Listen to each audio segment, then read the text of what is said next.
I'm is a fire them bozo, SK, Enzo money, troop them fire that a slogan, but not auya. Takakurira omukati life, upenyu waichika unge kulombi any knife. Taiwila omasini kunge masiva strive, asiva ikuumidza kuzama kumenda life. Life is too short, you better stick to the Bible. Owana makomboriro jabu jabu, okwanisa kudefenda kataitu. Vaidaro vachindipa rivaji, kwandiri marwadzo ndikazvifunga. Uya vakaenda kare, vaiva muyera moyo, vane moyo munyoro. Nguva iye pasi chigare, kwandiri marwadzo ndikazvifunga. Uya vakaenda kare, vaiva muyera moyo, vane moyo munyoro. Nguva iye pasi chigare, usaita mavovo muzukurupukuta msodzi.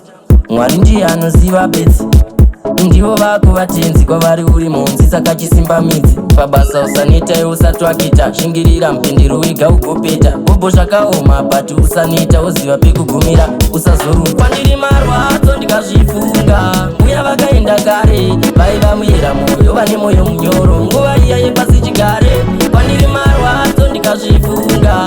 Uya vakaenda kare, vaiva muyera moyo, vane moyo munyoro. Nguva iya yepasi chigare, takakurirawo mukati life, upenyu waicheka unge kulombi any knife. Taiwilawo masini kunge masiva strive, asi vaikuumidza kuzama kumenda life. Life is too short, you better stick to the Bible. Owana makomboriro jabu jabu, okwanisa kudefenda kataitu. Vaidaro vachindipa rivaji, kwandiri marwadzo ndikazvifunga. Uya vakaenda kare, vaiva muyera moyo, vane moyo munyoro. Nguva iya yepasi chigare, kwandiri marwadzo ndikazvifunga. Uya vakaenda kare, vaiva muyera moyo, vane moyo munyoro. Nguva iya yepasi chigare, usaita mavovo muzukurupukuta msodzi.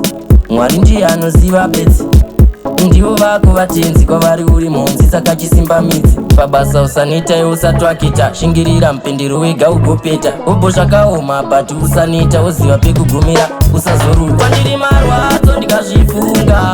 Uya vakaenda kare, vaiva muyera moyo, vane moyo munyoro. Nguva iya yepasi chigare, kwandiri marwadzo ndikazvifunga. Uya vakaenda kare, vaiva muyera moyo, vane moyo munyoro. Nguva iya yepasi chigare, takakurirawo mukati life, upenyu waicheka unge kulombi any knife. Taiwilawo masini kunge masiva strive.